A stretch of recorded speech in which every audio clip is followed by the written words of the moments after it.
मुंबई नागपूर महामार्गावर पुन्हा अपघात झालाय। सुदैवानं जीवितहानी झाली नाही, मात्र चालक पसार झालाय।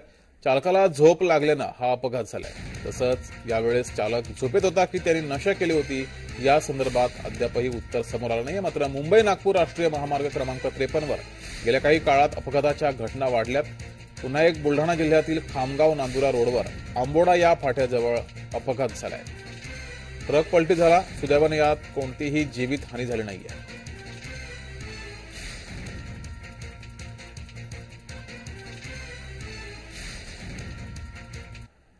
तर आपले प्रतिनिधी प्रफुल्ल खंडारे यांनी घेतलेला आढावा पाहूयात।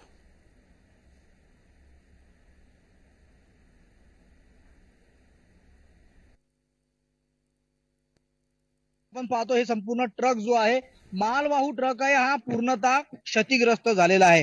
गेल्या काही दिवसांमध्ये या महामार्गावर मोठ्या प्रमाणावर ट्रक जे आहे ते पलटून अपघात होण्याचे सत्र जे आहे ते सातत्यानं आपल्याला पाहायला मिळत आहे। यामध्ये जीवितहानी जरी झाली नसली तरी मालवाहू हा ट्रक आहे आणि मोठ्या प्रमाणावर माल वाहून नेत असताना सकाळच्या दरम्यान हा अपघात या ठिकाणी झाल्याचं बोललं जात आहे। एकंदरीत चालक या ठिकाणी त्याला झोप लागलेली असावी किंवा चालक नशेत असावा, असंच काहीशी परिस्थिती या मार्गाला पाहिल्यानंतर पाहायला मिळत आहे। रौनक लॉजिस्टिकचा हा ट्रक आहे, त्यांच्या कर्मचाऱ्यांशी आपण बोलण्याचा प्रयत्न केला। त्यांनी देखील सांगितलं की चालक जो आहे या ठिकाणून फरार झालेला आहे। चालक अपघात झाल्यानंतर फरार का होतोय, चालकाला काही जखम झालेली नाहीये, पण आपण विचारूया नेमकं प्रकरण काय झालंय आणि चालक अशा पद्धतीने जाणं कितपत योग्य आहे। जर चालक नशेत नव्हता तर चालक या ठिकाणी उपस्थित असला पाहिजे होता आणि त्याने सर्व प्रश्नांची उत्तर या ठिकाणी दिली पाहिजे होती। काय चालकाचं नाव आहे आणि चालक सध्या कुठे आहे? चालकाचं नाव मला माहित नाही, पण झालं काय माहिती का, तो सकाळी पहाटेच्या पारी माणूस कोणी झोपत असतो। झोपेमध्ये झाला असतं काय माहिती आम्हाला, दुसरं आम्ही काय बोलू शकत नाही ना, आम्हाला काय माहिती आहे का दुसरं। त्याची आरोग्य तपासणी झाली पाहिजेत का नाही, नशेत होता का नाही तो, जर झोप त्याला लागत तुम्ही किती तास त्याला ड्युटी दिली होती?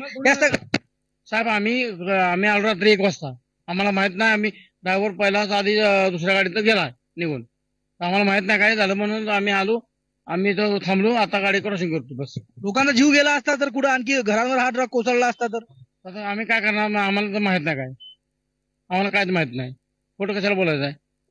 कंपनीचे कर्मचारी आहेत, आम्हाला काही माहित नाही अशी उडवाउडवीची उत्तरं देत जरी असली तरी अशा पद्धतीनं जर बेजबाबदारपणे हे संपूर्ण वाहतूक कंत्राटदार म्हणता येईल किंवा हे ट्रॅव्हल्सवाले जे वाहन रस्त्यावर चालवतात मोठ्या प्रमाणावर, यामध्ये अवजड वस्तू असतात, अशा पद्धतीने अपघात जर झाला आणि यामध्ये मोठी जर जीवितहानी झाली तर त्याची जबाबदारी कोणी स्वीकारायची, हा मोठा प्रश्न या ठिकाणी आहे। बुलढाणा जिल्ह्याने गेल्या वर्षी समृद्धी महामार्गावर एक मोठा अपघात अनुभवला, त्यामध्ये 25 लोकांचे, निष्पाप लोकांचे बळी गेले आणि तशाच पद्धतीच्या मोठ्या अपघाताची या ठिकाणी प्रतीक्षा जी आहे ते वाहतूक पोलीस करत आहेत का, असा देखील प्रश्न या ठिकाणी उपस्थित होतोय। कारण अशा पद्धतीनं वाहतूकदार जो वाहन चालक आहे तो जर का नशेत गाड्या चालवत असेल तर निश्चितच अपघात होणारच आहे। नितीन गडकरी यांनी रस्ते व वाहतूक केंद्रीय मंत्री असताना मुंबई नागपूर या महामार्गाला अच्छे दिन आणले, सिंगल हा रस्ता होता, दुहेरी रस्ता करून दिला, तरी देखील या महामार्गावर मोठ्या प्रमाणावर अपघात जे होत आहे त्याचं प्रमुख कारण म्हणजे येथे जे वर्दळ आहे ती कमी झाली, मात्र ट्रक चालक जे आहे ते बेसावधपणे आणि बेजबाबदारपणे वाहने चालवतात आणि त्यातून असे मोठे अपघात या ठिकाणी घडतात। जीवितहानी या अपघातात झाली नसली तरी मोठी जीवितहानी होण्याची वाट जी आहे संपूर्ण यंत्रणा बघतंय का, असा देखील प्रश्न या निमित्तानं उपस्थित होतोय। प्रफुल्ल खंडारे, जय महाराष्ट्र न्यूज, बुलढाणा।